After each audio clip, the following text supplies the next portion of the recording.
Hello and welcome to the Modern Romantic Podcast, where we celebrate and inspire romanticism through passionate people who do incredible things. Hi, I'm sculpting my way to a brighter tomorrow. Hi, I'm Trey, and I'm joined by somebody who is always bringing such optical joy to my life. Emily. Hi, Emily. In the form of strange facial expressions and random gestures. And slight judgment, but it's coming from a place of love. You're like, can you please be cheesier? Oh, we have to get a cheesemaker on. We have to get a cheesemaker on the show now. I don't know why I didn't think of this before. We absolutely have to so that we can be so cheesy, like even more so than we normally are. We can have so many cheese jokes, right? Well, that's Gouda by me. Oh my God. How have you been, Emily? I haven't. It feels like I haven't seen you in a while. How are you? Yeah, it's been a couple of weeks. Yeah. Good. I've been in fundraiser world at work, and I haven't been very creative lately because I've just been surviving. But it's done now, and I'm good. How about you? Doing well. We closed the run of Murder on the Orient Express. We had a completely sold out run, which was great. When we'd get a ticket that opens on a single day, we'd say in our group chat that all the actors had, we'd say, "Oh, there's a ticket open for Wednesday." 5 minutes later, "Oop, ticket gone." And so we got a lot of nice feedback. Now that that is done, I am caroler coaching for A Christmas Carol. That's right. And then I just had an audition for a play, and I am waiting to find out if the results from that. So more to come. So lots and Nice. lots of theater. Nice. Yeah. But I'm also excited to talk to our guest today. So Emily, would you mind introducing our fantastic guest? I would love to. Perfect. Tonight, we are talking with someone after my own heart, glass artist Alex Bernstein. He grew up in the glass studio world and now works out of Asheville, North Carolina. Woo, North Carolina. And creates incredible sculptural pieces out of glass, full of light and depth and color. And I'm really excited to get into it. But Alex, welcome to the podcast. I'm so glad you're here. Thank you so much for having me. I'm excited to be here. Hooray. Yeah. Alex, the first thing that I was struck by was the fact that you started off in psychology and then you made your way into glass. Can you, how? And can you walk us through that journey? That's logical. What are you talking about? Sure, yeah. Now, how long is this podcast, did you say? Because this could be a long story. I will give you the abbreviated version. Both my parents, William and Catherine Bernstein, are glass artists. And this is fairly unique in the United States because studio glass, or what I do, make glass sculptures out of my own studio, is relatively new. Previously, glass was only in the factory. In fact, glass was one of the first factories ever built in the U.S. Oh. And you think, oh, why did they build a glass factory when we colonized this land? Well, glass is very fragile and it's very heavy, but you need glass for windows when you're building houses. And you also, for drinking glasses, it's something that you would need to use. So they built a glass factory because the raw materials are sand, soda, and lime. And on the beach, there's sand. Soda and lime come from the shells. You can grind the shells, and then there's abundance of wood. So you fire it up and you could fire a furnace. So the first factory in the U.S., you can fact check me, in the U.S. was a glass factory. So again, I said I could make this a long story, so I'll try to jump back in more of the current times. But so both my parents, William and Catherine Bernstein, are glass artists and kind of the founding members of the studio glass movement in America. Cool. And again, that is like where somebody's like, oh, I'm a glass artist. And that you just didn't have that. And it's, I think, only like 60 years old where people were really, where there was academic programs where glass, where you could study glass and get a degree in glass, is really around probably 60 years old. Stained glass and things like that are probably a little older. And, of course, ceramics. People have been digging mud out of the side of a mountain or by a pond or a river forever. So people were doing ceramics, but glass, again, is relatively new. So growing up, to get back to your question, growing up in a glass studio, both my parents are, doing glass. It was all their friends were glass artists. I basically grew up in a glass studio, glass blowing, which is something kind of different than I do. But glass blowing's where you have hot glass in a crucible in a furnace, and you get these 5-foot poles of steel, and you gather the glass out. So I literally grew up playing around in a studio. But like some kids, I didn't want to do what my parents did. So when I got older, it was just like a job for me. I would, in undergrad, I thought, I did art. It's kind of all I knew. And then in undergrad, I got jobs working for local glass blowers. But then I went to the University of North Carolina in Asheville, and I was like, well, all I know is art. That's all I've done. And all I know is glass blowing. But what I'm also interested is why people do the things they do, why people behave the way they do around others, and how people perceive the world. And then psychology fed that that interest. And I was like, well, I know I already know art, and I know I already know glass, but I want to do something else. And so I actually studied psychology in undergrad, and actually worked at a psychiatric hospital for children for almost 3 years after undergrad. Before then, at that time, I was kind of doing glass on the side and doing some of it, and then I kind of more and more fell in love with it. I stopped working for other people, and I started doing my own glass as I was working second shift at this hospital. So I had basically the morning time. I had to work from 3 to 11. So I had the morning time where I could do glass. And then fell in love with it. Sorry for the long answer No. to your No, short question, great. but so yes, glass psychology, and I mean the fact that I do abstract work now, it really kind of all came together because my work is abstract by design, and how people perceive the world is shaped by your experiences, your dreams, your memories. And so you might see one of my sculptures and say, that looks like a coral and I remember snorkeling with my dad in the Caribbean when I was a kid, and that reminds me of this. And so somebody else might say, oh, it reminds me of a tree because you grew up in the mountains or something. So I think having a background in psychology really informed what I do now. Again, apologize for the long answer. No, don't Don't apologize. apologize at all. Yeah. No. Because, I mean, I was going to ask, and I think you answered, which was how does psychology impact the way that you design? And it sounds like you go after what you want, but you're more intrigued by how the audience perceives that art. So it creates a conversation. Yeah, totally. That's you nailed it. That's exactly. And even for myself, I mean, glass, and I don't want to wax poetic about my own work, but glass to me is just amazing. It's literally sand that you apply heat. I mean, like I said, other chemicals, you apply heat and you can get this perfectly clear crystal.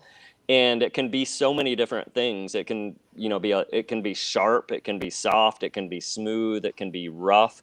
And, it's something we use every day and people don't really think about it, but it's in industry, it's in, MRI machines, it's in all kinds of things. And spending a lifetime around it, I still walk into my studio and go, wow, look at that.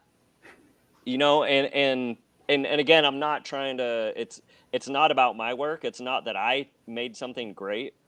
It's the innate qualities of the glass that I happen to use. And so it's really the glass. It's not even me. And I'm like, look how amazing this glass is. Yes, I mean, I get a little credit for doing interesting things with it sometimes, but it is an amazing material. And I think it is the kind of thing that does spark wonder. People look at that. Making some optical work, and I grind the glass at a 45-degree angle. I don't want to get too far into the technical stuff, but I grind it at a 45-degree angle and then perfectly polish it. And then it makes a reflection of the inside. So it reflects what you're seeing on the inside. So as you walk around, it literally looks like it's moving and waving. It's almost like an image turning on and off. And again, I knew about the glass and I've been around it all my life, but I'm still like, wow. And when you take that, to me, it's like, oh, it's like climbing up steps, or it looks like somebody rock climbing. And I just had a collectors group visiting from Pittsburgh, and for them to walk around and be like, wow, this reminds me of this, that, oh wow, this looks like that. That is the part that's really fun for me. I mean, I think some of my work, maybe people would see it and go, oh, that definitely looks like this, or it reminds me of that. But sometimes it's kind of way out of left field, and I like those. Yeah. But how nice when other people can get excited about it too. Yeah, totally. Yeah, it's very rewarding and very challenging. I bet. Hmm. When you then have taught glass to other people, was that something that you found that, oh, well, I've grown up in this. I've done this for so much of my life, going back to teach like basics. Hmm. Glass is sharp, kilns are hot. Hmm. This is how you cut glass. Was that kind of it's kind of one of those, was it one of those things where like you don't realize how much you know until you have to teach it? I mean, a little bit. I think teaching is really more about learning. I think when you teach, you learn more, almost more than the students do, because you have to know what you're saying so well that, to me, it's really more like, oh, I'm a teacher, but really I'm learning. And every day when I was in academics, I was learning.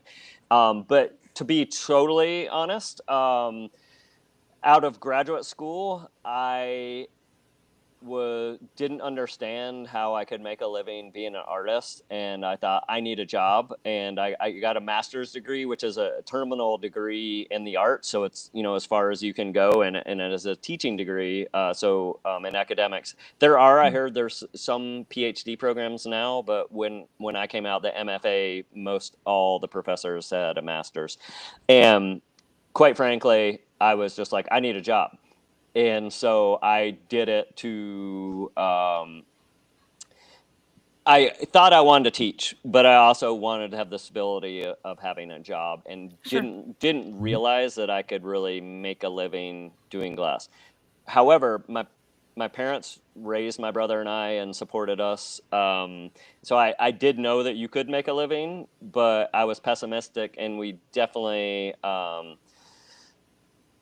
we grew up with very not a lot of means, and so it was always like money was always a constant discussion with the family, and we were limited with money. I was like, well, I would like to be a professor. That feels good, having a salary and healthcare. But I really did fall in love with it. I was only in academics for about 6 years before my career kind of really took off, and various things happened, and so I did it for about 6 years, and now I teach workshop classes. Like, I'm teaching Okay. the Penland School of Crafts, which is in Penland, North Carolina, which is about an hour from where I live in Asheville, and so I'll be teaching there this summer, and hopefully some other workshops. So Cool. it is fun. Yeah. So awesome. Um, you mentioned this a little bit before the podcast started, but in the process of creating the glass, there was a time when steel mixed with glass a little bit, and there's a particular word that you associated with it. And Hmm. can you tell us about what that term is, and how did you coin that term? Yeah, I would be happy to share, but it's top secret and it's copyrighted, so I can't tell you. Oh, Just kidding. I'm just dang. kidding. I'm just kidding. Yeah, so I developed a method of fusing steel to the surface of the glass, surface of glass, actually, technically any glass. I have a soda bottle that I made totally opaque, covered in steel, by using the same process, and it's called Bernsteining, which is my last name as a verb. I didn't come up with that name, but my students named it that, kind of to, I guess, show me respect or something. Back in the day, there was a lot of blogs, and people were posting. It was kind of before social media, where blogging was really popular. I want to say this was like 2002, maybe sometime around there, Hmm. 2004, maybe even later. So people would post a picture of their piece on this blog, and then people would comment and say, oh, this is something new. So on that, somebody said, oh, I saw this guy did this, and this is called Bernsteining. So I found out about that later. But The process happened 100% by accident. So it was kind of like my penicillin, although it's not as, not as great as penicillin, of course. But I was in graduate school, but I was home for winter break in my parents' studio. So I was here in North Carolina, and the winter break was it was a whole month, maybe even 6 weeks long. It was a long winter break, and I literally couldn't get back into my studio up in upstate New York where I was going to grad school. My father had welding equipment, and I'm not sure if you know that much about welding, but it's basically taking two pieces of metal, and what I was using is this angle iron steel, and then you apply heat, and you're trying to mix one metal with the other metal to basically bind them together. And usually there's a third flux. So there's a third flux, and the heat typically is with electric, which is like you're basically making an arc that melts the steel. There is gas welding and other things. So I was doing this welding, and my dad set me up a little practice area. I didn't know how to weld. And so my dad set up this area where I could practice welding. I wasn't very good. And if you're not very good at welding, you get this ugly, bumpy, gross weld. And it's kind of like burnt on top of the steel, so it's not even part of the steel. But you can get rid of that by grinding it with an angle grinder. So if you've ever seen somebody working with metal, grinding metal, like even like on a highway, or they're working on a bridge and you see these sparks flying everywhere. So sparks fly everywhere when you grind metal. So I had these ugly welds, and I was grinding them away, and sparks were shooting everywhere. And my dad's shipping and packing, I guess my parents' shipping and packing area was right next to where I was grinding. I didn't think anything about it. And one of my dad's kind of larger pieces, I'm using my hands, but for people that are listening, it was a large piece, probably 2 feet tall. And it was clear glass that had been sandblasted, so it basically looks white. And it again was close to where I was grinding, and I didn't think anything about it, but I was grinding away. Their sparks were shooting onto my father's piece. I didn't think about it, but it was just, the sparks were going everywhere. And I went to clean up. I was, a good kid, put my dad's tools away, cleaned up after myself. And then I looked at my dad's piece, and it was covered in all these gray specks. And I was like, oh, crap. And I realized that each spark is a tiny little piece of steel that's molten, and it melts into the glass. So glass has this innate ability to melt briefly. So it was accepting the steel that was melting into it. So I go home and I apologize to my dad. I was like, I'm so sorry. And he's like, okay, well, just don't do it again. I went back to grad school. And did it again. Yeah, well, yeah. And this is going to date me, but I remember vividly, my parents had set up an 800 number for my brother and I, like, Okay, sure. before cell phones, and my brother and I, or my dad, called it 1-800 I need money. So, because whenever my brother and I would call, it was usually to ask for money or something. But I called the 800 number. I remember, like, Dad, what if that steel, like, I ruined your piece, but what if I intentionally ground steel onto the glass and, like, just covered it? And my dad's like, oh, the glass will probably break. It'll get too hot. I don't think it'll work. And so, being a good son that, took his dad's great advice and put it aside and just did my own thing anyway, I took a piece and I went outside because it's really dusty and loud. In there, I was in graduate school in Rochester, New York. The studios were inside, and they were almost like kind of classrooms. And you didn't, we could do some work, but you didn't want to do loud, heavy work inside the studio spaces. So I got an extension cord, and I got an angle grinder, and I had a piece of glass and a piece of steel, and I just went right outside of the sidewalk, and it was just right in a little, like, grassy area, and just started wailing on this piece of glass with steel. And one of my professors, actually Robin Cass, came up to me afterwards, and she was like, well, we knew that you hadn't slept very well, like, you haven't been sleeping that much, and you've been stressed out. Grad school isn't easy. And she's like, we thought we maybe should have intervened. We thought you were having a mental break or something. You were out, like, grinding steel. She told me that later, but I brought it in, and everybody was like, oh my gosh, how did you do that? So it was, one of these breakthrough moments in a career. I mean, you guys probably know this, but artists spend their entire life developing a visual language. I mean, I shouldn't probably speak for all artists, but typically, yeah, all artists are out searching for this visual language, and it's like, how do you know a Picasso is a Picasso? You walk in, you're like, that's a Picasso. Like you or Rothko, you can. There's some artists, even for people that aren't that familiar with artists, you're like, oh, there's a Warhol. Most Mm-hmm. people would recognize it. That's because Andy Warhol or Pablo Picasso has a style that you recognize, and that's Mm-hmm. their visual language. And so I, as a sculptor, it's not like I sit there and go, I got to get my language. I got to figure out words to say. It's not one of those things, but it just comes out as your own style.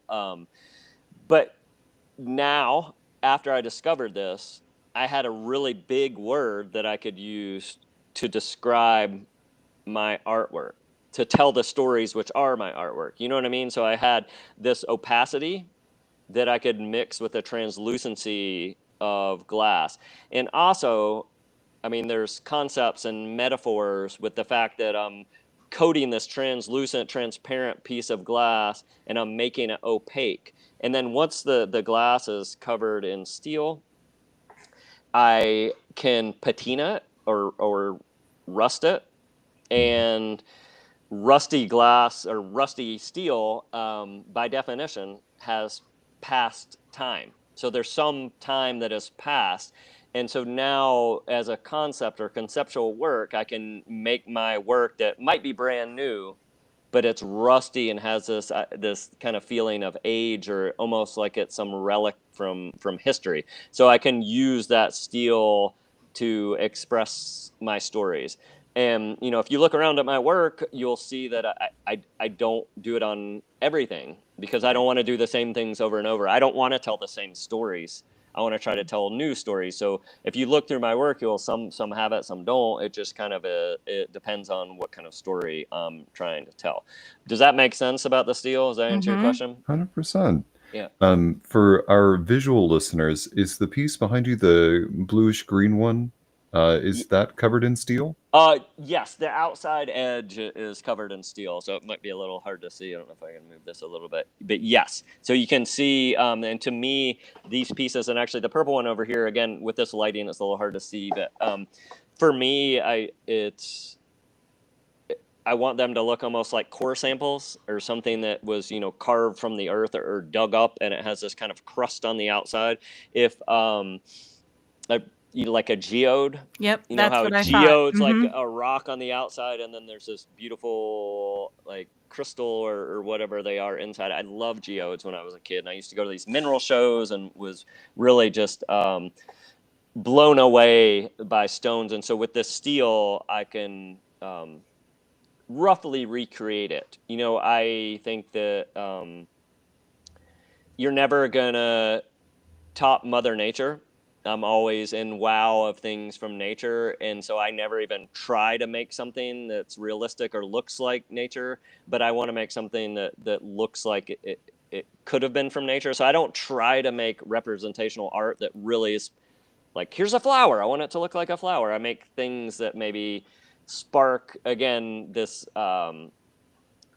kind of inside that spark these memories and the history that you had, that looks like something I know, but I'm not sure what it is. And I like that fact. And with the steel, I think I can do that, where that looks like something I know, but I'm not sure what it is.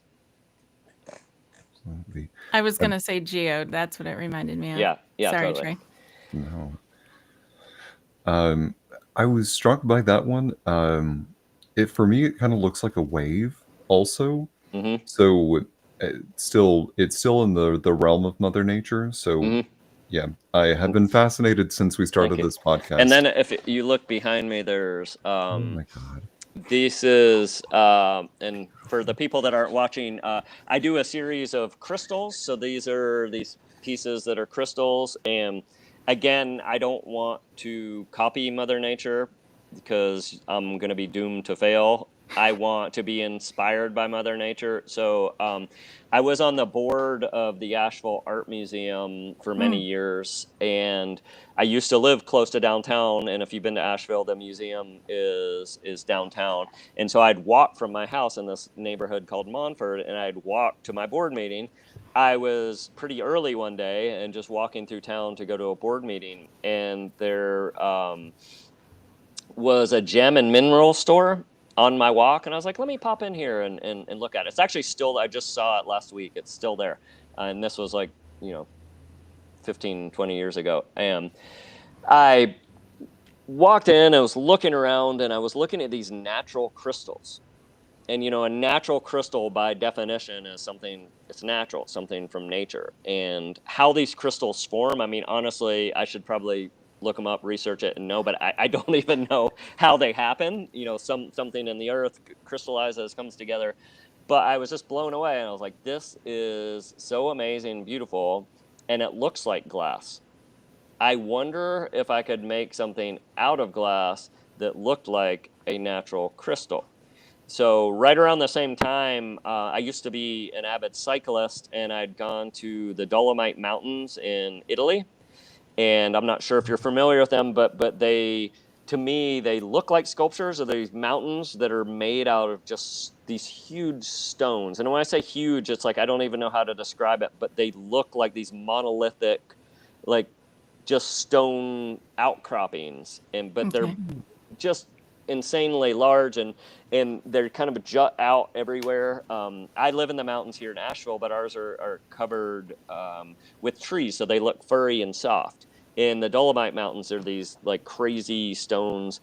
So I was blown away by the stones in Italy doing this cycling race, and at the same similar time, I had seen the crystal, and so I started to make a crystal. And my inspiration isn't usually very literal, like, oh, I'm gonna make that. I don't go for a hike and say, see that rock? I'm gonna make a rock that out of glass. Like it's not usually. It usually trickles in. The ideas just kind of like flow in.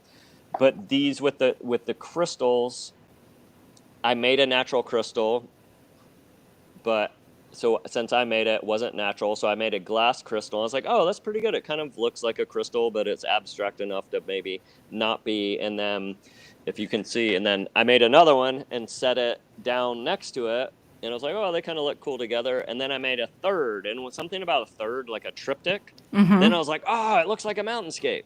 So these crystals together kind of turned into, to me, landscapes or mountainscapes. And I mean, sometimes people think they look like cities, and I see that I have made something that looks like skyscrapers. So yes, that the natural crystals and being inspired by nature is pretty huge part of what I do. Yeah, they're kind of. Go ahead. I'm sorry. No, I was just saying that, and getting back to the abstract question is like geodes and that, so they have crystals and things that look like geodes. But again, I'd love to see what other people think. And these, like when the sun comes, that they're kind of like prisms, and it just throws the color literally all the way across my room. That's awesome. My studio is 50 by 60, so it's 3,000 square feet, and it literally, with the long way, the 60-foot way, I'll get that pink color will be all the way at the end of the wall, so it will just project the light. And like I said at the start of this podcast, I still go, wow, look at that. But it's not really me; it's the glass. I'm manipulating the glass, but it's just an amazing material. Do you put new pieces over there in the sun intentionally just to see what it's going to do to the room? Yeah, for sure. I mean, there's no better place for glass than, just anywhere near natural light. Yeah. Knowing that you can't always get that. And so, I mean, I try to make sure my pieces look good no matter where they are, or look how I like them. I have to be realistic. But yes, I'm like, wow, look at that. And so I like to see it. And my wife gets sick of me sending her pictures and stuff. And she's like, I know, honey, that looks great. I see it. And it's not, I mean, I have to be clear. There's no one that's going to be more critical about my artwork than I am. Right. And everything I do, I'm like, but I don't like that part about it. Oh, I wish I could have done that part better. And I'm just brutal with my artwork. So I don't want it to sound like I come in and go, wow, look how great I am. I am amazed by what the light does with glass. And again, not even just what I did, it's just how the light interacts with the glass is truly amazing. Yeah, I can relate to that. 'Cause I Mhm. do some glass fusion, Right. and one of the things that because the kiln's gonna do still what the kiln's gonna do. Hmm. So when it comes out, I have an appreciation for it, not because necessarily of what I did, but because of simply how it turned out. Yeah, yeah, totally. So I get Yep, that. yep, Yeah. yep, yep. It's a very, it's also a very temperamental material because it can crack and break. I've had several pieces just break for various reasons That's in horrible. the last week, and it just happens. If it was easy, then it probably wouldn't be as fun.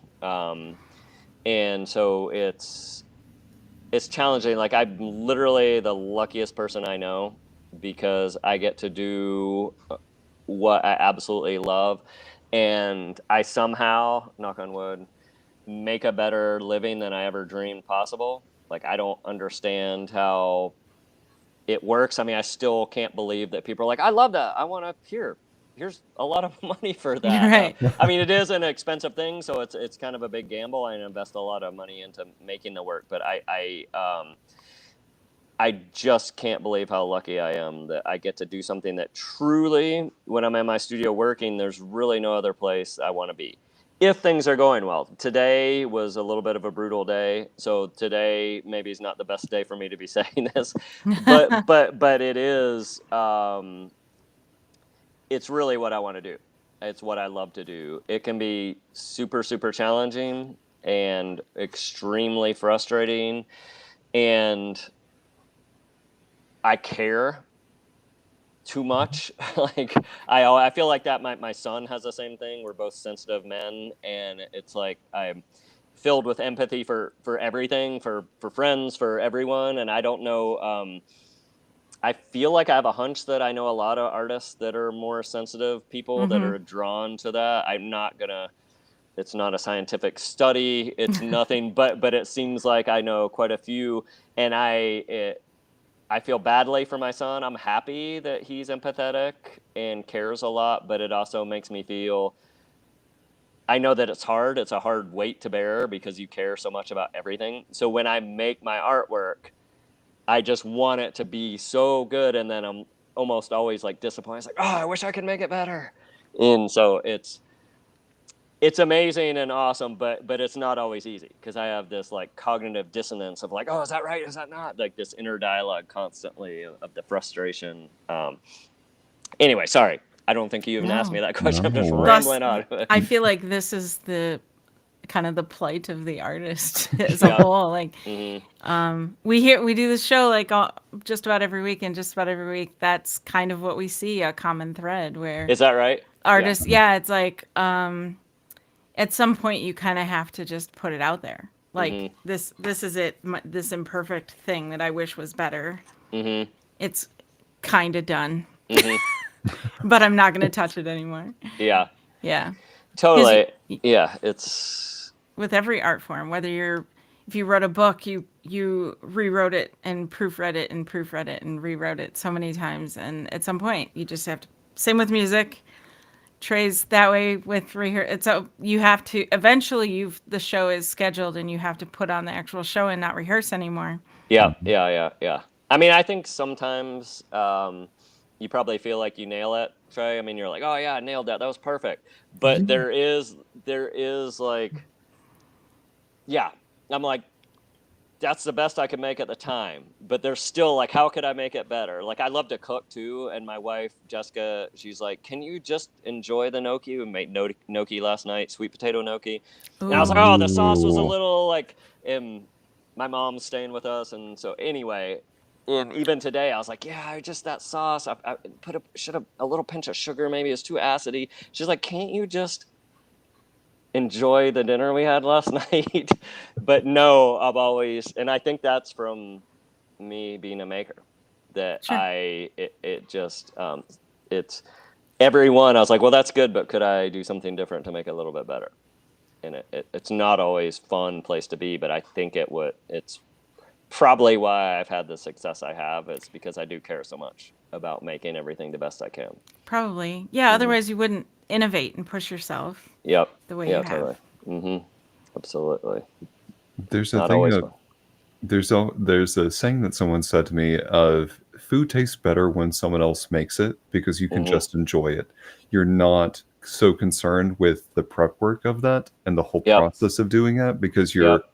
editorializing the entire time. Hmm. So for some of our artists out there, is there something that you do to help yourself overcome that, or that you have to remind yourself in a way to stop editorializing, just enjoy the thing, enjoy the moment?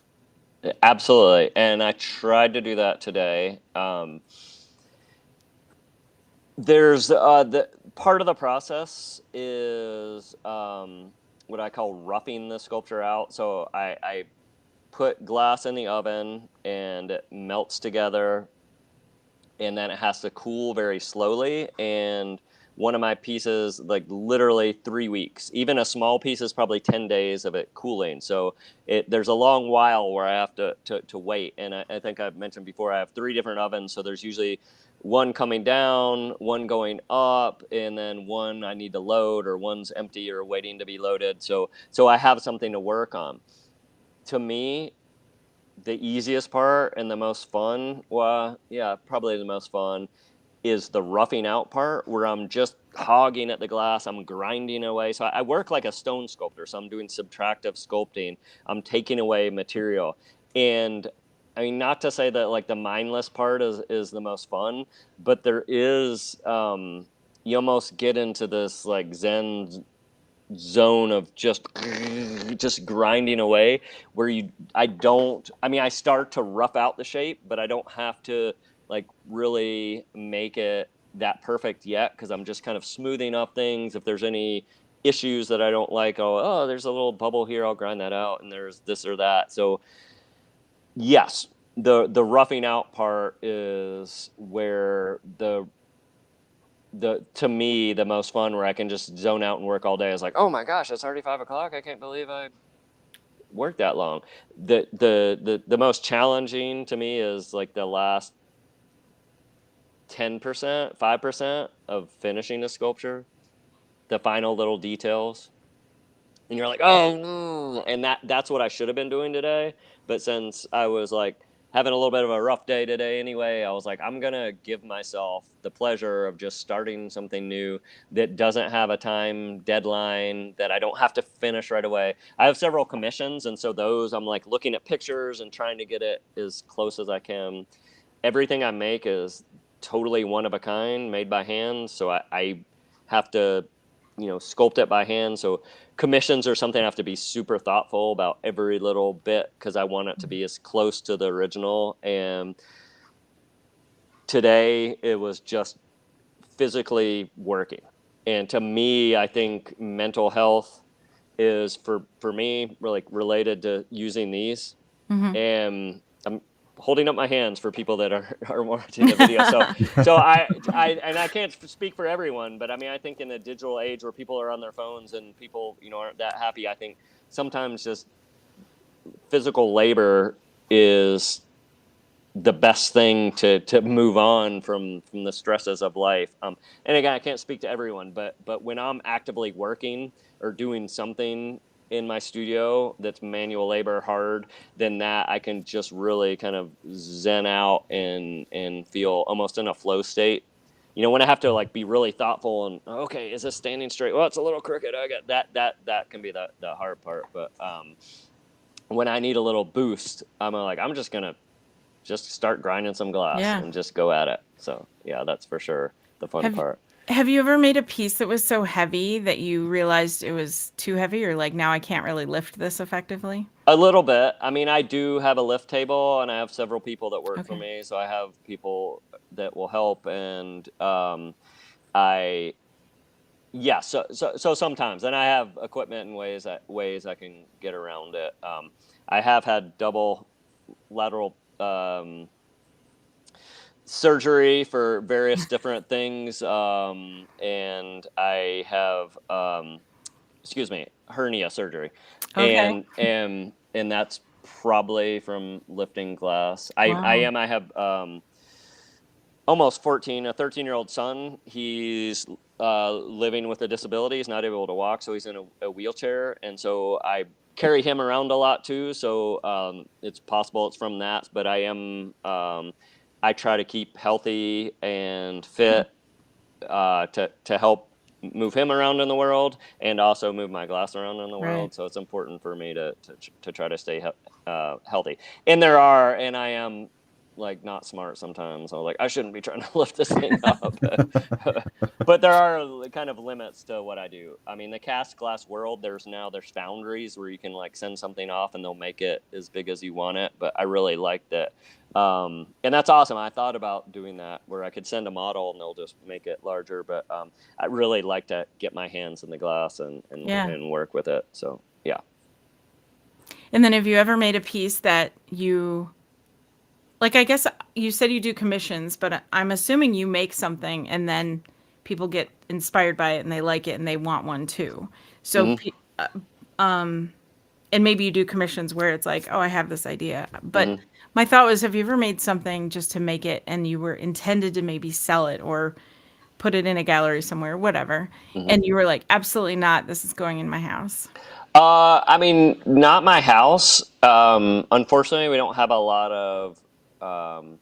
Yeah, actually, yes. I mean, I do have some in my house. I have a lot of my parents' work, and we do have a small collection. But I do have shelves in my shop that are like my personal private collection, and there are pieces, and some of them are historic pieces, and I actually been at this for almost 25 years, and we've been talking about a retrospective show. So following my Oh, career neat. for like the first 25 years, and I do have some pieces that were from graduate school or just important kind of benchmark parts of my career where I was like, oh, that was this time where I came into this series and I started to do that. So there are some that I will keep, or I try to save one of my nicest pieces from a certain series. I work in different series, and exploration of a new idea is really what drives my passion. So as you can probably tell right now, I'm pretty passionate about what I do, but so I have a lot of different work, and again, like the visual language, I hope that most people would recognize that it's my work, but I do like a variety of different series because I'm always looking Sure. for something new and something different. And there some artists that will have a similar series that they work on kind of their whole career, and I have total respect for that and think that's awesome. But to me, I open my studio and I look around and I'm like, I want to see something new and something different, something exciting. I was like, oh, I have to make it. There's nobody else around Yes. here. Right. So it's really up to me to find something new and to make something Mhm. different. And I do like to do that. And there are several series, and there's some that I've kind of put away. We had this horrible hurricane, Helene, came a little over a year ago, and early in my career, I did this series that I called seed pods. So they look like a seed on the bottom. I think there's probably some on my website. You can look later. And then it almost looks like plants growing out of it. And again, Mhm. it's abstract, so I don't want it to be literal. But the seed pod series, and they were probably one of my first successful series, but quite honestly, 20 years ago or when I started making them, I wasn't, people didn't know me as well. I mean, not that I'm famous, but I think, Yeah. people in the world of glass have, some people have heard of me. And so because of the hurricane, and I had a show, Lahana Gallery in Maui. And I don't know if you remember the horrible fires on Maui, and Lahana, the town, was basically burnt down. But thankfully, the gallery was in a different town and it was okay. But so when you have a tragedy like a hurricane or a fire, it's like you can look in the dark and be in the dark for a while and try to heal and go through that. But then also, like, what's the only other option? And that's is to like keep growing and keep moving. So I went back to this seed pod series just to think, because I was like looking and there's literally trees everywhere. I live kind of on a mountain, not kind of on a mountain. I live on a mountain, and it's it's amazing. I can see downtown Asheville. It's beautiful. I get to see the mountains, Awesome. but it's, trees everywhere, and we lost probably 60% of the trees. So we lost hundreds of Yeah. trees, and you just look and you just see dead trees everywhere. And it was like so dark and all these dead trees. And I was like, I just want to see some color. And I thought, with all these dead trees, just how Mother Nature works, something new is going to grow. And so that's when I was like, I'm going to make these seed pods. And they're also very colorful. So I thought that, we need more color, especially around here and in Maui. So I went back to a series that I hadn't done in, again, 15 or 20 years, and kind of reinvestigated and the rebirth of that series. That was really rewarding and fun. And timely. Yeah. Yeah, totally. Yeah. Earlier, Go ahead. oh, sorry. Earlier you said that you're an explorer, and through that, it sounds like now you really do pursue what interests you or what inspires you. But I'm curious, have you always been an explorer? And if so, how does it compare to now versus when you first realized that you were such an explorer? I let's see. I mean, I'm always looking for new ideas, or exploration of a new idea is definitely what drives my passion. So, but if I look back, I would call it curiosity. So as a kid, I was always very curious. Whether that was really exploring, yeah, I guess it was. It was exploring the world around me because everything was new. I grew up in the country, and woods and trees and streams, and I'd be like, oh, look, a crawfish. And I would, like, I was that kid that was always interested in, like, oh, look at the rainbow, look at the sunset. I was, I think that was innately me. I Mhm. was always an explorer. I also think, or now that I'm older, it seems like maybe I have ADHD or am neurodiverse in some way. My son's neurodiverse on the autism spectrum. And so looking at him, I was like, oh, well, maybe that is, and I think I have this kind of innate way. And to me, it's my superpower, because I do feel like that, oh, look at that, what is that, squirrel. I have that mind, but I can do a bunch of things at once, but I'm also just totally dialed into something that I find really, really interesting. Does that make sense? So it's like, Yeah. Absolutely. I think this exploring, I mean, they didn't have ADHD when I was a kid. I don't think that diagnosis existed, and I haven't officially been diagnosed, but I do tend to have a lot of ideas. But I also can get hyper focused and super focused. I'm usually always on time for stuff. So I'm not sure, but I do think that this idea of exploring the world around me was started as just a curious kid. I remember my parents were like, okay, enough with the questions. Hey, Dad, what is this? Hey, Mom, why does this happen? And I think with the glass, I'm still almost the exact same way. What would happen if I do this? Ooh, what if I try this? Oh, wow, what would happen if I try that? So to me, that's exploring. And I think I've probably always been like that, a curious person. Cool. I love that. And I think that's something to be celebrated. Thank you. Yeah. I really do. Mm-hmm. Do you have a favorite? This is totally something I just thought of. Okay. Do you have a favorite color of glass you like to work with?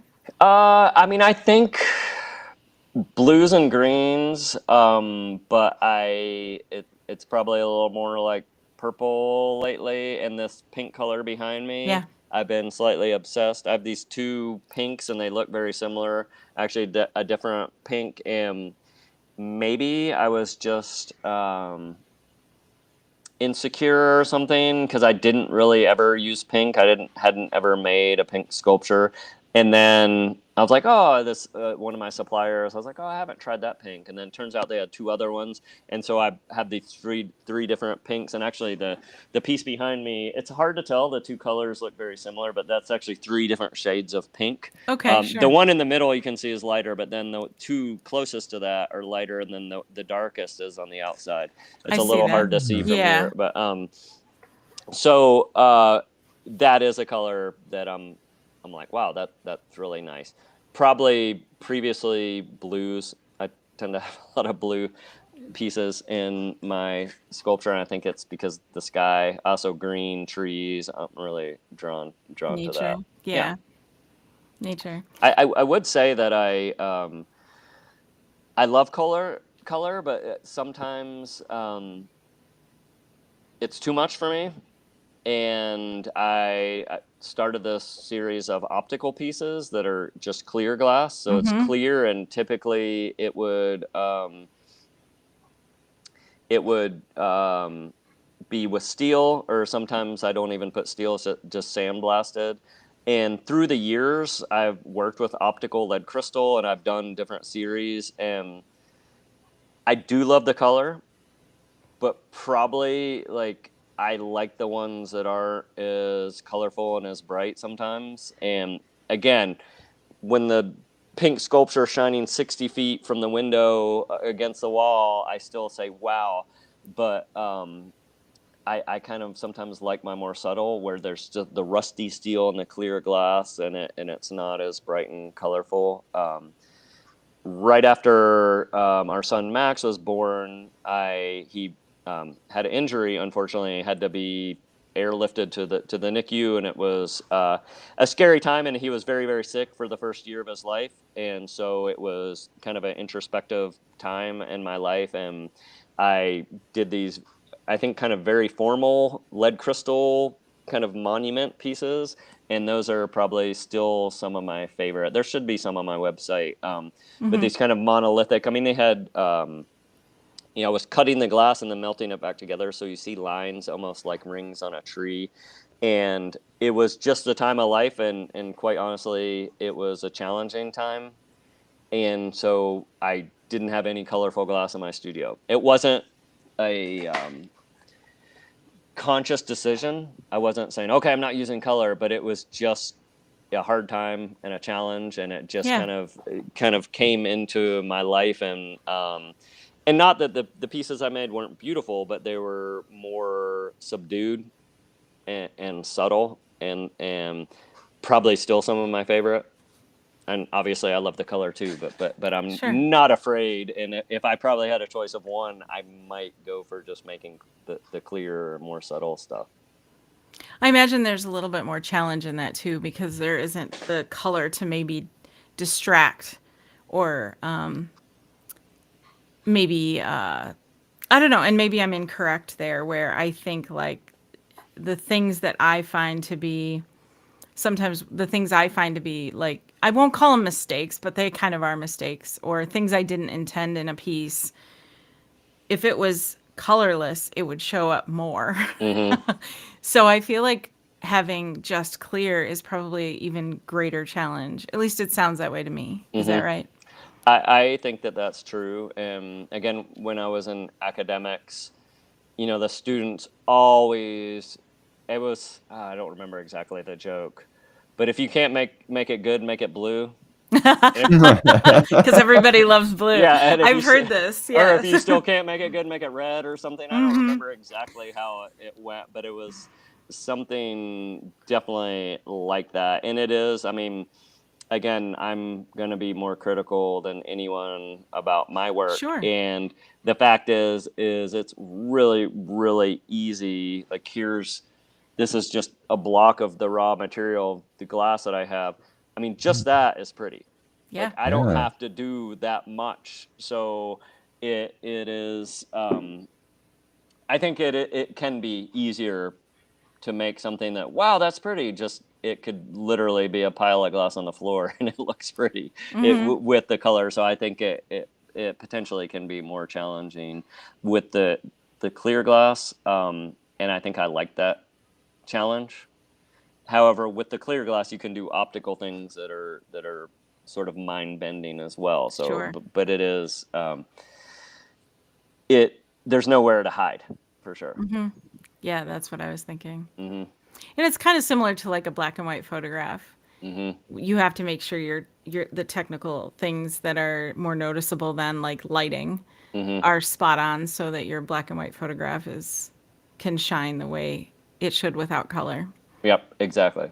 Yeah, and it's Yeah. like our house is a like mid-century ranch, and it's very simple, but I love the aesthetic of mid-century kind of modern, and ours just happened to be that era. My grandma had a mid-century, and but there's really nowhere to hide because it's all just about clean lines, and there's not crown molding everywhere and all kinds of things to make it. And if the drywall is not just right or whatever it is in your house, then you see it. So it's kind of the same thing with glass, I think, and with art for sure.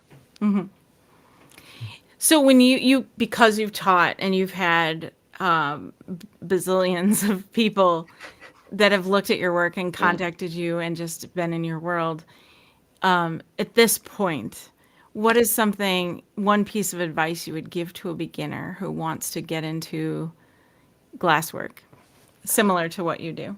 Oh, I mean, I would say that my advice was be careful because it's super addictive and it's super fun. Yes, So, can confirm. yeah, I mean, it really is. It's a magical material. I mean, and like I'm really truly not just trying to say that because it's what I do, but it is. You quite literally take sand and apply heat, and you can make this molten crystal.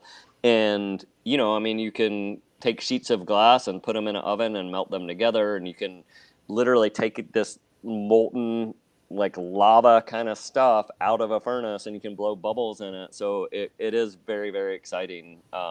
But yes, I guess my advice was be careful because you'll probably get addicted to it, and it's an expensive hobby to have, I think. Yes, it is. Yeah, yeah, yeah. I mean, I think, that's a little bit joking aside, but if somebody was a serious student, I guess I would say I'm pretty serious about everything I do. So I was a pretty serious student, and, learning the basics, learning. I remember I actually originally was trained as a glass blower, Okay. and kind of like Venetian style, and making perfect thin blown glass. And I took this 2-month very intensive class at this Penland School of Crafts, and my instructor at the time, I think Dimitri Michaelitis was my teacher, and we basically for 2 weeks only made the certain shapes, and we could only make like a cylinder shape and a cone and a reverse cone, like kind of like a volcano shape, and no color. It was all just clear. Oh. And Wow. that it's almost like it's a Karate Kid. Am I aging myself again? Like the Oh original, like no. wax No. on, wax Right. off. Just No. forever you're painting the fence but like that. but Yeah. I do think the fancy fun stuff is fun. But if you think that you want to have a serious career, then I would like really like there's building blocks of learning the techniques before you jump in. And again, like all the time, all my students, and this is again mostly glass blowing. Glass blowing is kind of the sexier, more exciting. It's performative. It's like dancing, and so glass blowing is people tend to be attracted to that, and students always want to say, I want to make it really, really big, and I want to do this. And I was like, no, no, no, no, let's make it really good, like this big first. And if you can make it really good, then you can try to make it really big. And they never listen. They're like gathering 8 gathers, and they can barely in the pipe spending, they drip glass all over the floor. I was like, okay. But so yes, I would say just follow the steps and slowly hone your craft as you go, and then also have fun. It is super fun.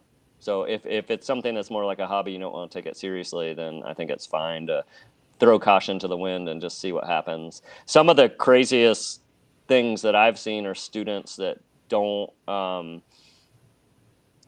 so I taught a class at Pilchuck Glass School, and it was about glass as a material for sculpture. And so it was meant to have students that are artists in other media, but they wanted to use glass. and they didn't know the limits or the rules of glass. Can I do this? Can I do that? And they would always try stuff, and we're like, that's not going to work. And we had these sculpture majors. We had a poetry. We had all these people that were artists in their own right, but just wanted to try to use glass as a material to make sculptures. And sometimes, if you don't know, you can try stuff and it works out. We're like, how did you get that to work? That's amazing. So sometimes breaking the rules is okay too. But yeah. Absolutely. Yeah, because sometimes what you're told it's not going to work Yeah. is just not going to work the way that you're going to do it. Exactly. Yep. Yeah, for sure. And sometimes being told no is a great challenge, and let me show you I can. Yeah, exactly. That happens a lot. Well, Alex, I want to make sure that our listening audience can stay in touch with you and follow your journey as you continue to explore. What is going to be the best social media for our listening audience to follow you? Mostly Instagram. I think I have 200,000 followers, so it's Alex Bernstein Glass at Instagram. And then I did just start. Meta was encouraging me to start a Facebook page. I had my own personal Facebook page, but I do now have a Alex Bernstein Glass on Facebook that I'm trying to build up, but mostly Instagram. You should be able to find me there. And I do have a website. If you Google Alex Bernstein Glass, and my website I think is Alex Bernstein Glass as well, it comes up. But you have to, with Alex Bernstein, you have to say glass, because there's several Alex Bernsteins. There's professional football players, Alex Bernstein. So there's a lot of other Alex Bernsteins that might come out ahead of me on the Google search. But if you type glass, that should come up for sure. You're so multi-talented. Not a football player. I'm not a big dude, so for sure. Can confirm, because when I first looked up Alex Bernstein, it was football was like the first thing that come up. Yeah. I wonder if he ever gets people reaching out that are looking for me. I doubt it. That's a great question. We should contact him and ask him. Yeah. Are you the glass artist? The last question that I have, we ask all of our guests this, and it has nothing to do with anything we've talked about. It's just one of those, we just want to know. Okay. You are sitting down to have lunch with somebody. Could be anyone alive or dead. Who is sitting on the opposite side of that table? I guess, I don't know why it just popped in my head. I think I just saw Anthony Bourdain, but Barack Obama, like he went to a Vietnamese restaurant, Anthony Bourdain with Barack Obama, and they were just chilling, eating pho, I think. And I was like, man, that would be fun to like sit down and talk to a ex-president and just talk stories about what it's like to be a president. So that one just popped in my head. I'd want to be at that table with both of them. Yeah, for sure. Like not just one now. Yeah. Now it's two. Yeah. That would be an interesting conversation. The three of us. Yeah, the three of you. I think that Anthony Bourdain's still probably out there. In fact, I believe I watched it, but it was like, I want to say it was like just plastic chairs they were sitting in some hole in the wall restaurant in Vietnam and sipping on beers. And it's just something disarming about seeing a president like sitting on a plastic table drinking a beer with it seems like much more accessible that you could just like say hi. So I don't know, that was the first one I thought of. So still, that's a great answer. Thanks. No one's said that one before. Okay. Yeah. Well, Alex, it has been a pleasure to get to talk to you. This hour has gone by so fast. You have such a passion for glass. And I'm so happy that you entrusted us with Bernsteining. We will carry on this trade secret with great, great honor. We're telling nobody. Oh, absolutely. Thank you so much for having me. I appreciate it. It's been fun. Thank you. This was a pleasure. Sure. As we close this episode out, please go follow Alex on the various social media, just for repeating sake, alexbernsteinglass.com. Search for Alex Bernstein Glass on Facebook and wherever else, so you get the right individual. Because if you contact the football guy, he probably won't know who you're talking about. Can't confirm. He may direct you. I'm not sure. But still, go support Alex wherever you can find him. You can find additional episodes on our website, themodrom.com, or wherever you tune into podcasts. And if you'd like to, we do have a Patreon. Please support us there. Search for The Mod Rom on Patreon.